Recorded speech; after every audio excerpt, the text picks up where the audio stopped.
Les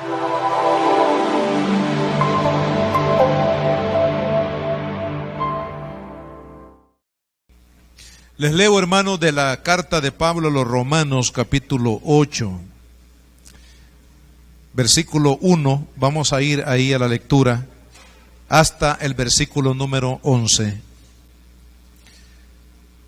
Romanos 8, versículo 1 dice: Ahora pues, ninguna condenación hay para los que están en Cristo Jesús, los que no andan conforme a la carne, sino conforme al Espíritu.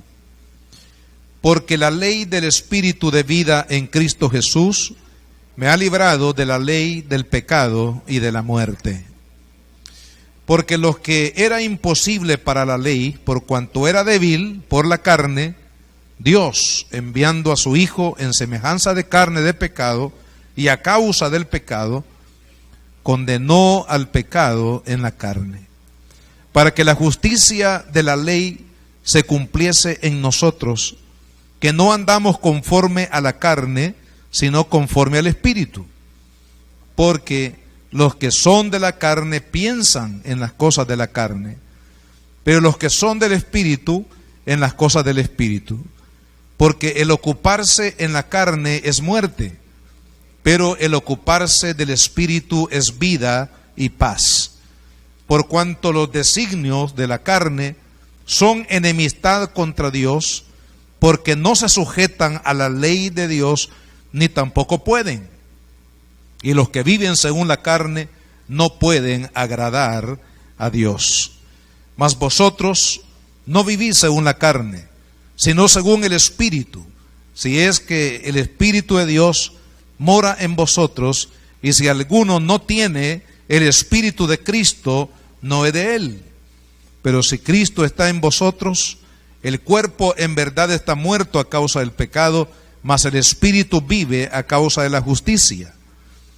Y si el Espíritu de aquel que levantó de los muertos a Jesús mora en vosotros, el que levantó de los muertos a Cristo Jesús vivificará también vuestros cuerpos mortales por su Espíritu que mora en vosotros.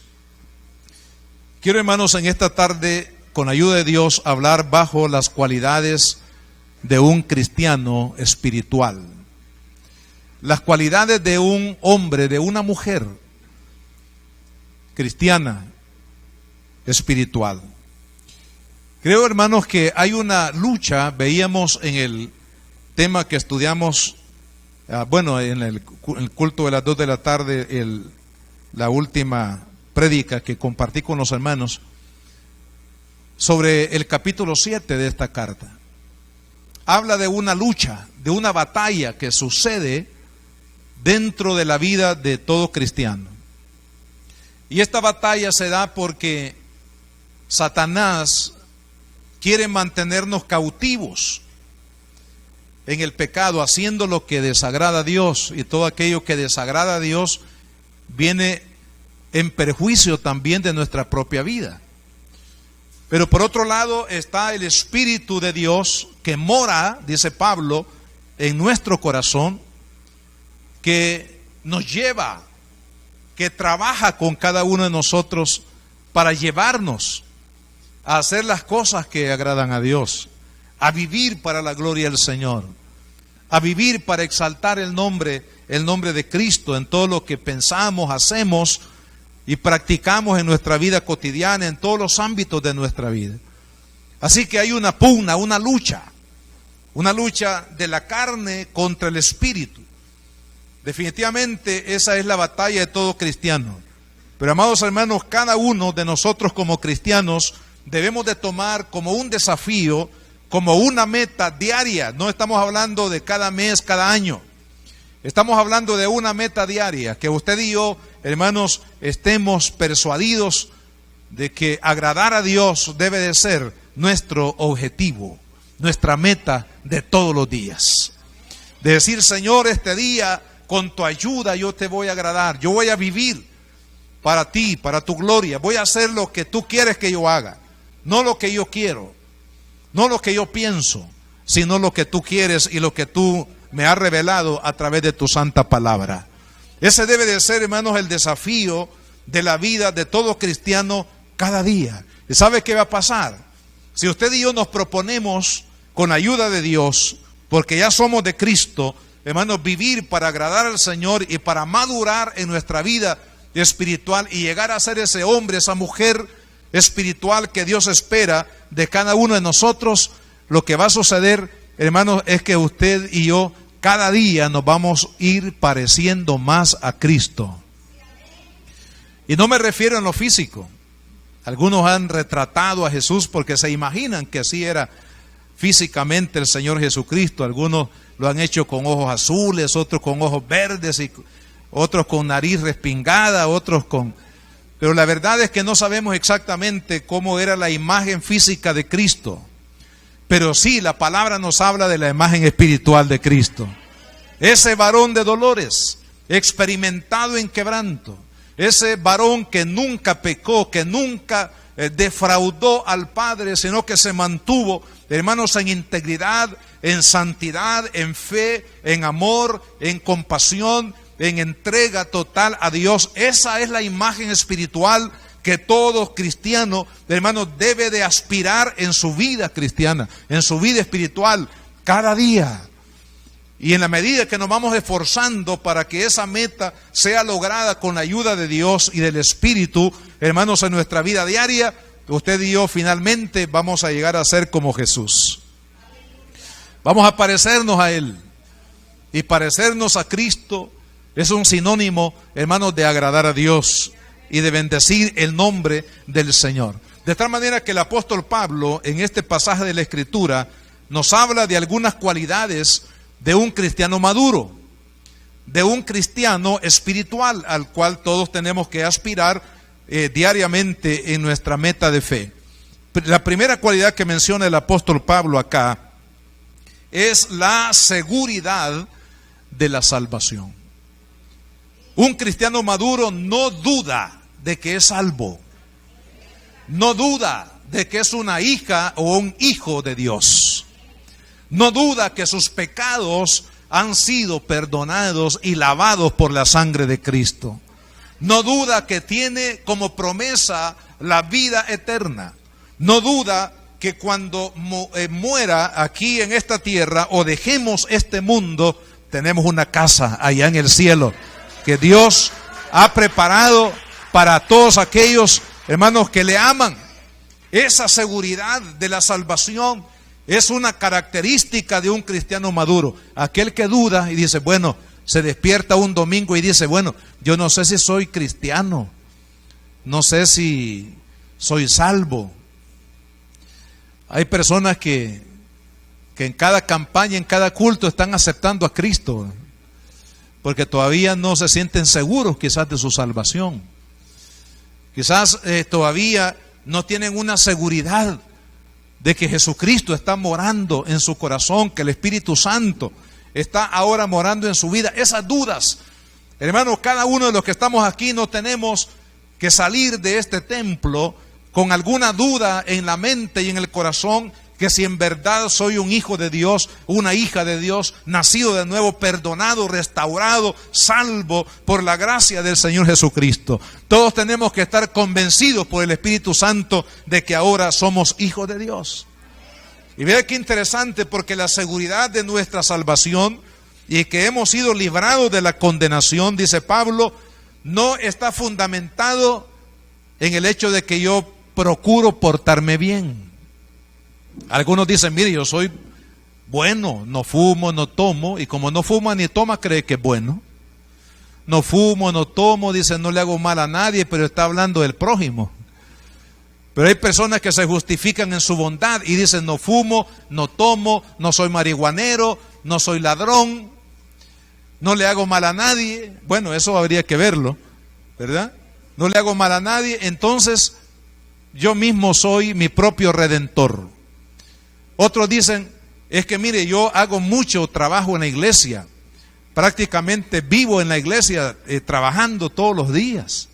Y algunos creen que por el servicio que se brinda en la iglesia, eso les da seguridad de salvación. Otros dicen, mire, yo soy una persona bondadosa y hago buenas obras al necesitado. Las buenas obras son importantes. Todos cristianos debemos hacerlas, ¿verdad? Pero no está nuestra seguridad de salvación en las buenas obras, sino que nuestra seguridad de salvación está, hermanos, en la fe que hemos puesto en Jesucristo, el Hijo de Dios. Por eso dice, ninguna condenación hay para ¿quiénes?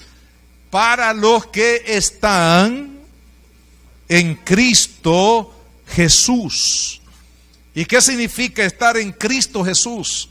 Significa que hemos aceptado que su muerte, hermanos, la muerte de Cristo fue para el perdón de mis pecados, que la obra que Jesucristo hizo en la cruz del Calvario fue lo suficientemente poderosa para perdonarme, para limpiarme de todo pecado y de toda maldad, y para darme como herencia la vida eterna.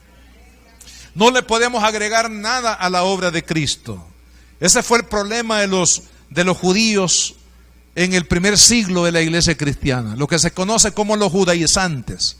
Ellos decían, está bien tener fe en Cristo, pero necesitamos seguir apegados a la ley. Eso es lo que es un judaizante, una persona que estaba mezclando la fe en Cristo y cumplir con la ley judía o del judaísmo. Entonces esa era la fórmula de ellos: tener fe en Jesús, una parte, pero la otra parte también es cumplir la ley, apegarnos a lo que el judaísmo demandaba a los hombres para tener fe en Dios o para merecer el favor o la salvación de Dios. Y eso no es así, hermano. Es como que dijéramos hoy, tener fe en Jesús sí, y en mis buenas obras. Tener fe en Jesús sí, pero también en mi buena conducta, ¿verdad? Tener fe en Jesús, pero también hacer cualquier otro tipo de cosas, tener una religión donde va a sustentar mi seguridad. No, la seguridad de su salvación está por la fe que usted ha puesto en la obra de Jesucristo en la cruz del Calvario. La Biblia dice, de tal manera amó Dios al mundo que ha dado a su Hijo unigénito para que todo aquel que en Él cree no se pierda, mas tenga vida eterna. Entonces, hermanos, la seguridad de nuestra salvación está puesta en la obra que Jesucristo hizo. Claro, cuando una persona se entrega a Cristo, hay un cambio. Dios comienza a restaurar la vida de la persona, comienza a operar los cambios que uno necesita, lo que teológicamente se conoce como la regeneración, ¿verdad? Dios va regenerándonos, conformando nuestra conducta, nuestros pensamientos, actitudes y acciones, conformándolas de acuerdo a su voluntad, de acuerdo a su palabra. Pero esa es una obra que el Espíritu Santo comienza a hacer después de la conversión y no antes de la conversión. Entonces, por eso, hermanos, nuestra seguridad, pregunto, ¿hay aquí alguno o alguna persona que nos escucha por los medios de comunicación que ha estado por algún tiempo en la iglesia, que se ha considerado cristiano, pero que todavía tiene dudas si es convertido, si es un hijo de Dios? Todavía tiene dudas que si muriera hoy, esta noche, iría a la presencia de Cristo o no, o iría al infierno, o iría a otro lugar. Si usted duda de esto que estoy yo mencionando este día, de la salvación y su destino eterno, es porque usted realmente no ha nacido de nuevo. Porque el que ha nacido del agua y del Espíritu, hermanos, tiene la seguridad de la salvación. Por eso dice Pablo, ninguna condenación hay para los que están en Cristo Jesús. La segunda cualidad que menciona aquí el apóstol Pablo es la libertad de la esclavitud del pecado. Dice la Escritura en la segunda parte del versículo 1, los que no andan conforme a la carne, sino conforme al Espíritu. Pero ¿qué es la carne, hermano? Porque en el versículo 2 habla de dos leyes: la ley del Espíritu y la ley del pecado que lleva a la muerte. Y aquí no necesariamente estamos hablando de la muerte física, sino de la muerte espiritual, que es lo primero que se produce a través de la ley del pecado, cuando la ley del pecado rige en el corazón de una persona. Así que hay dos leyes acá. La ley del pecado. ¿Cómo les explico esto de la importancia de estas dos leyes? Tal vez podría decir que hay cuando usted viaja, por ejemplo, usted sabe que hay una ley dentro de la naturaleza que nos hace mantener los pies sobre la tierra. La ley de la gravedad se llama. Por la ley de la gravedad que ocurre sobre la faz de la tierra, todo objeto, toda persona tiende a estar con los pies opuestos en la tierra. Por eso que cuando usted tira, digamos, algo al aire, una moneda, un objeto, esa moneda o objeto, ¿qué hace? Cae por su peso, porque está bajo la ley de la gravedad. Entonces, nosotros nacemos con una ley que se llama la ley del pecado. Por esa ley, nosotros nos mantenemos en el pecado, porque nacimos como pecadores y estamos en una condición de pecado. Así que, como la ley de la gravedad hace que todo objeto y persona permanezca en la tierra, hay una fuerza que lo ala hacia la tierra y lo mantiene. Así también, hermanos, es la ley del pecado. Nacemos bajo esa ley del pecado. Pero se necesita una ley más poderosa que venza la ley de la gravedad. ¿Ustedes han viajado en algún avión aquí? ¿Algunos? Los que han tenido la oportunidad de viajar en un avión, sabe que la ley de la gravedad es vencida por otra ley. La ley de la termodinámica, así se conoce. Usted ve esos poderosos motores que los aviones tienen. Yo siempre, hermanos, he pensado en esa maravilla de la ciencia, de la tecnología de los aviones. Porque llevan un peso, imagínese usted 100 personas, pongamos que cada persona tenga un promedio de 150 libras de peso. Póngale usted también todo lo que pesa, las toneladas que pesa el avión, más las toneladas que pesan las personas que van como pasajeros, más las toneladas de peso que lleva el equipaje de cada uno y las toneladas de peso de todos los productos que esos aviones trasladan de una nación a otra. Es impresionante.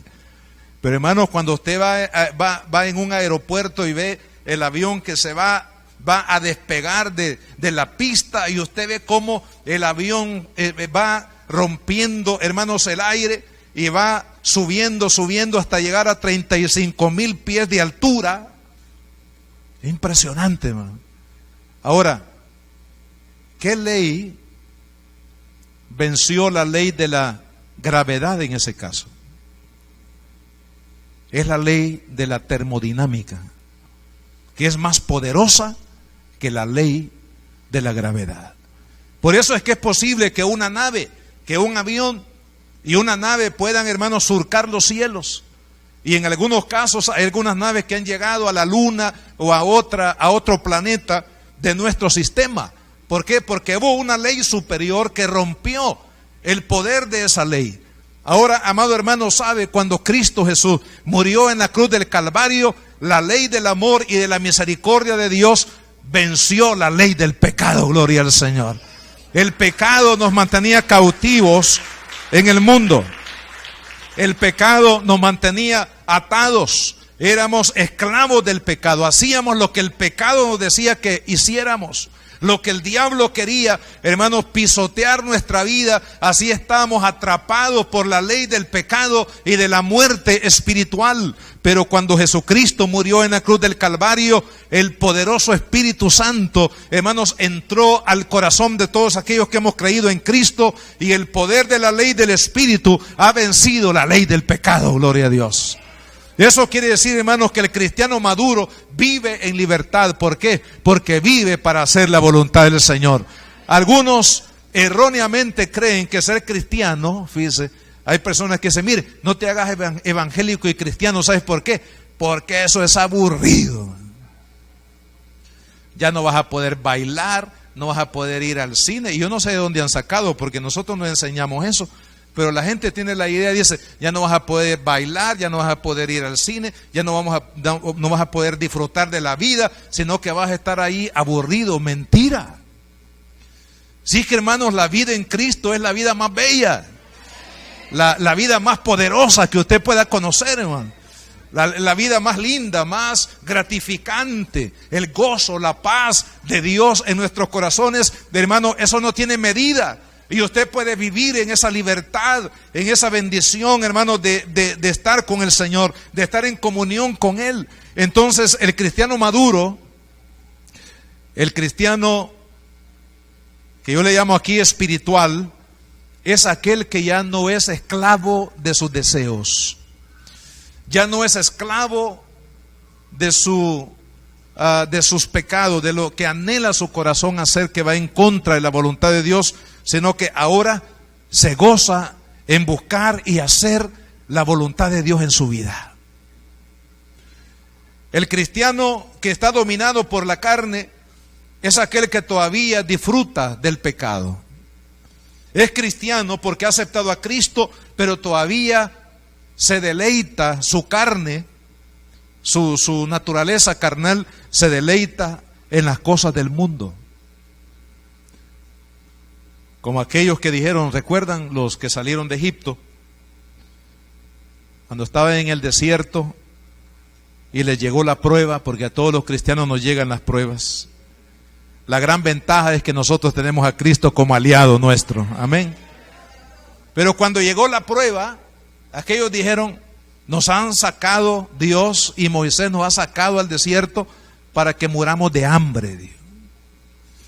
Y entonces comenzaron a decir, nos acordamos cuando estábamos en Egipto, mire unas ollas de sopa, verá qué rico eso.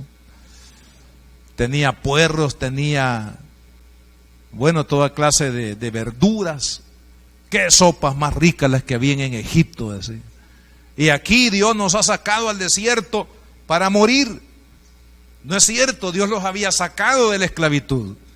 Se les había olvidado, hermanos, muy pronto de que el Señor los había sacado de la esclavitud, del pecado y del maltrato que ellos sufrieron en Egipto. Y ahora, hermanos, estaban deseando volver a Egipto para tomar la sopa, para comer de las miserias, porque no eran banquetes, sino eran miserias lo que Egipto le daba al pueblo de Israel, le daba las sobras. Hermanos, sin embargo, esta gente quería volver a Egipto para tomar de la sopa, de la maldición que habían tomado por tanto tiempo. Pero cuando uno viene a Cristo, cuando uno es libre de la esclavitud, del pecado, de la muerte que operaba sobre nuestra vida, uno comienza a deleitarse, hermanos, en el gozo de Dios, en la paz de Dios, en el amor de Dios. Es extraordinario para un cristiano vivir por fe. ¿Sabe por qué? Porque vivir por fe es una aventura cada día, gloria a Dios. Saber que Dios está conmigo y que yo voy a ver la gloria de Dios en mi vida, que yo puedo ver milagros este día, que yo puedo ver la mano de Dios hoy operando sobre mi vida, porque cada problema que el cristiano enfrenta es una maravillosa oportunidad para que el poder de Dios sea manifestado en su vida. Entonces el cristiano, hermanos, que vive en esa libertad, que ya el pecado ya no es un deleite, y si a veces cometemos algún pecado, hermanos, nos sentimos de lo peor, le fallé al Señor, me siento mal. Me voy a arrodillar y le voy a pedir perdón al Señor, porque lo que hice, lo que dije, lo que pensé, me ha dolido en el corazón. ¿Sabe? Cuando un cristiano no siente dolor por el pecado que comete, por la ofensa que comete, debe de tener mucho cuidado, porque está a la orilla del infierno. Cuando un cristiano que ha nacido de nuevo no siente dolor por haber ofendido a Dios, por haber contristado al Espíritu Santo, hermanos, que mora, que vive en su corazón. Es algo triste y peligroso, porque estamos llegando al punto, hermanos, de la dureza del corazón. Pero cuando un cristiano que realmente vive en la libertad y ama a Dios y quiere honrar a Dios en su vida, amado hermano, anhela su presencia, anhela caminar en esa libertad en la cual el Hijo de Dios nos ha hecho libres. Esa es otra de las cualidades del cristiano maduro, del discípulo espiritual. La tercera cosa que menciona aquí el apóstol Pablo, dice en el versículo 5, porque los que son de la carne, ¿qué dice? Piensan en las cosas de la carne. Por favor, si tiene un lápiz, subraya la palabra piensan, porque implica el enfoque en el que nosotros vivimos permanentemente o diariamente en nuestra vida. ¿Cuánto quisiera? Claro, no se puede, no solamente Dios, saber qué es lo que está pensando los que estamos aquí. ¿En qué estamos pensando? Algunos han de estar pensando, mire, termine pronto porque quiero ir a cenar. Mi mamá ha hecho unos frijolitos bien colochos y un quesito que recién lo he traído, de ese quesito crema. Tengo unos panes franceses que acabo de comprar y me los quiero ir a comer. Otro está pensando que mañana tiene que ir a trabajar y no quiere.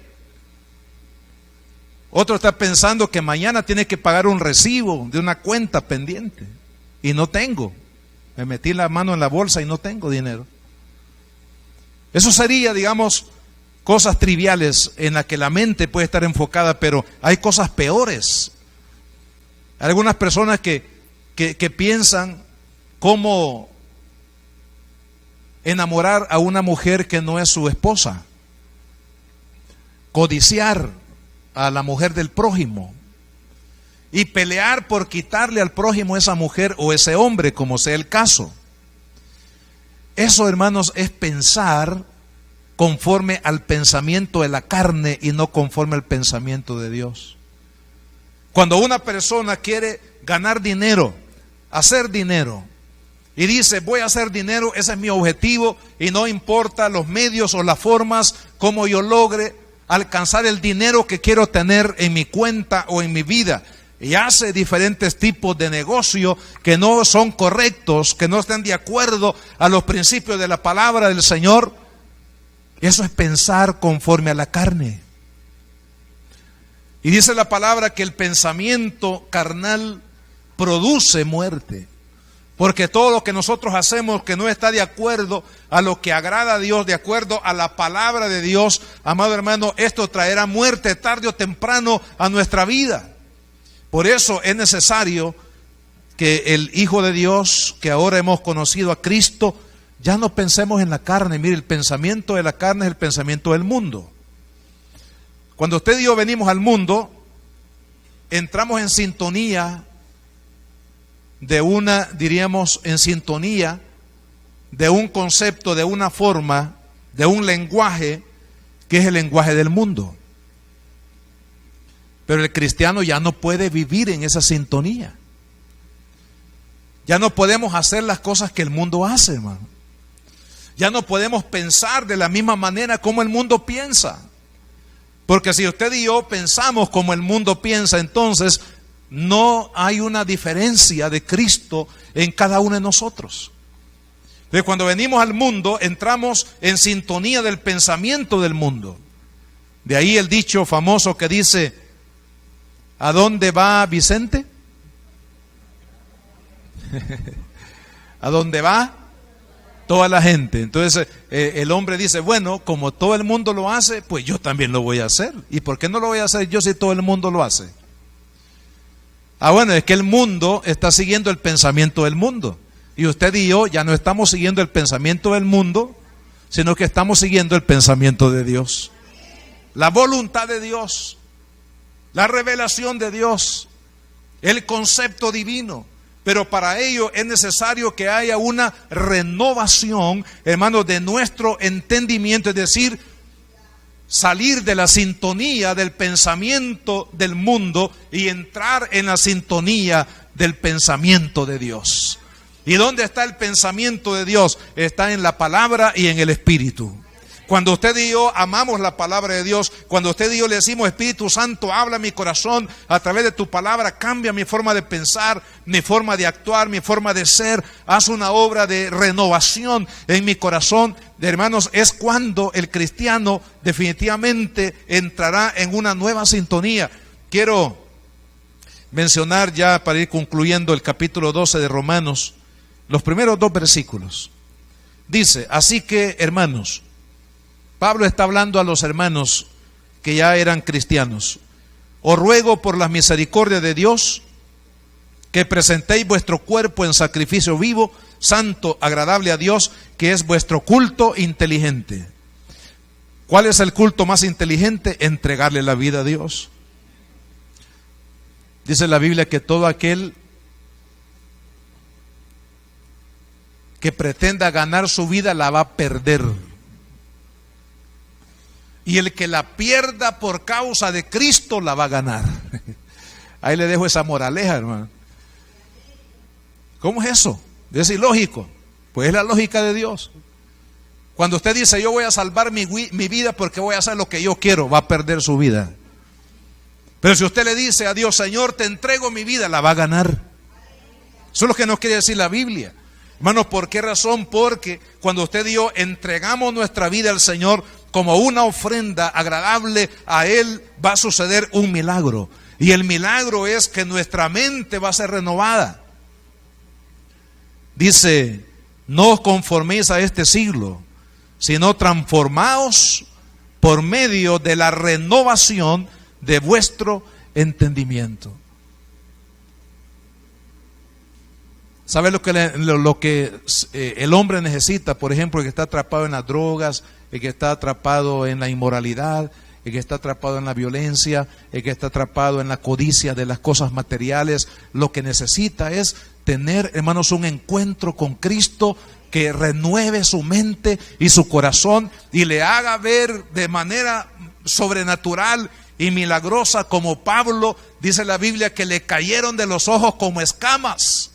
Esas escamas que él tenía en los ojos, hermanos, y que cayeron el día de su conversión, quiere decir, está ilustrando, hermanos, la renovación del Espíritu de Dios. Cuando nosotros permitimos que Él entre al corazón, Él nos va a abrir los ojos y vamos a poder ver bien lo que antes no veíamos.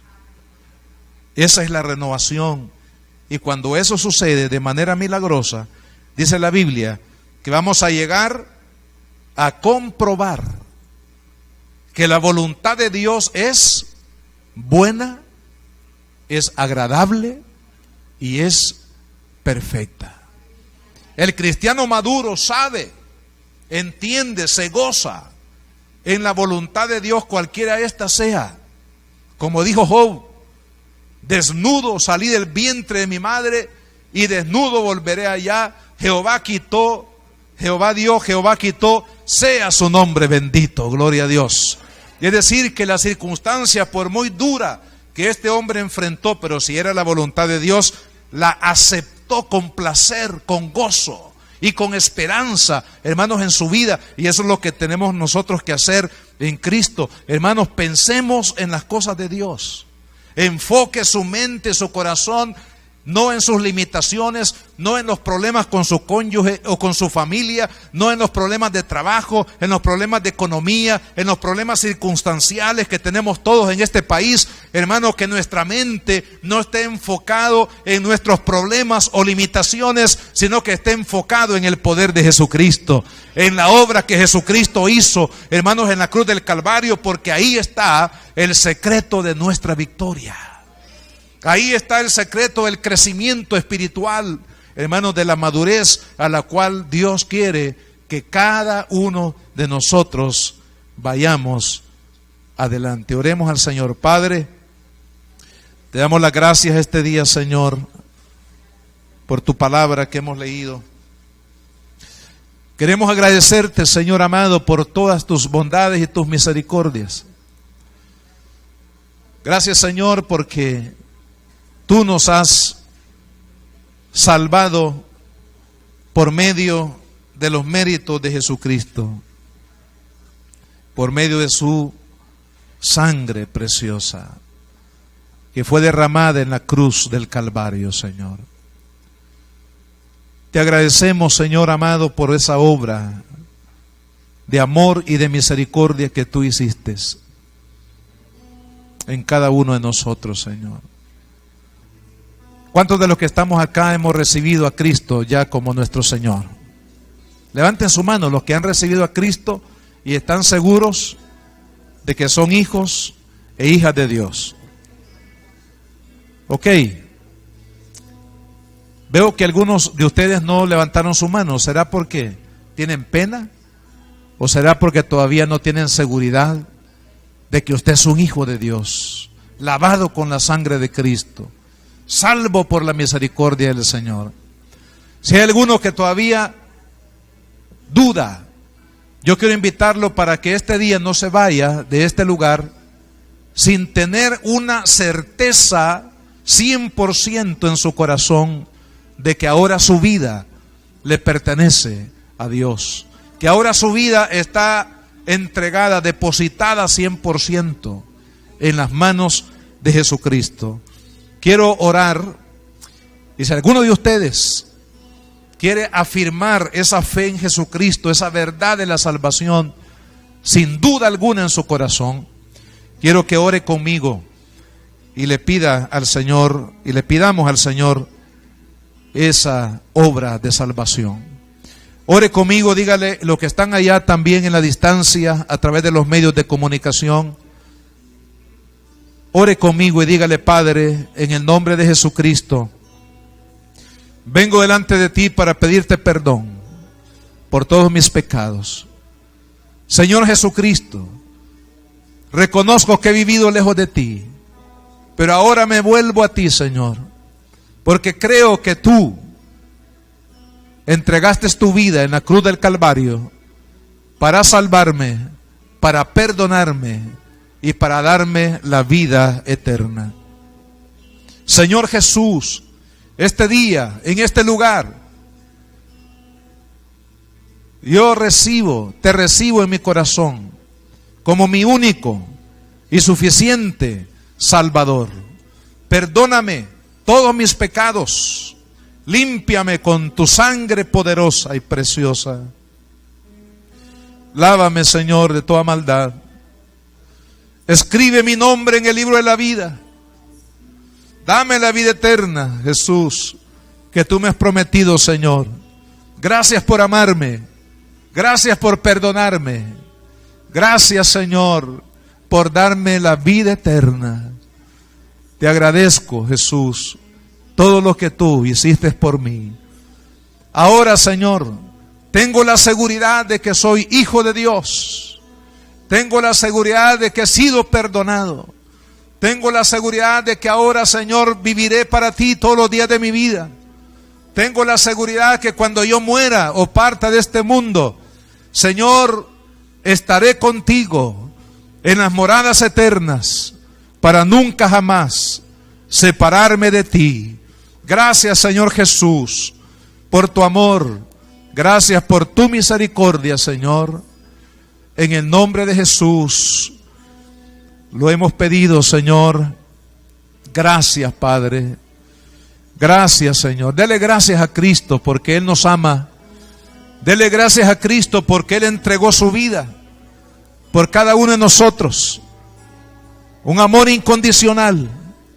Oh, gracias, Jesús, por tu amor, por tu perdón, por tu restauración, por tu vida, por tu obra. Gracias, Padre, en el nombre poderoso de Jesucristo. Oh, Señor, gracias por tu amor, Señor. Aleluya.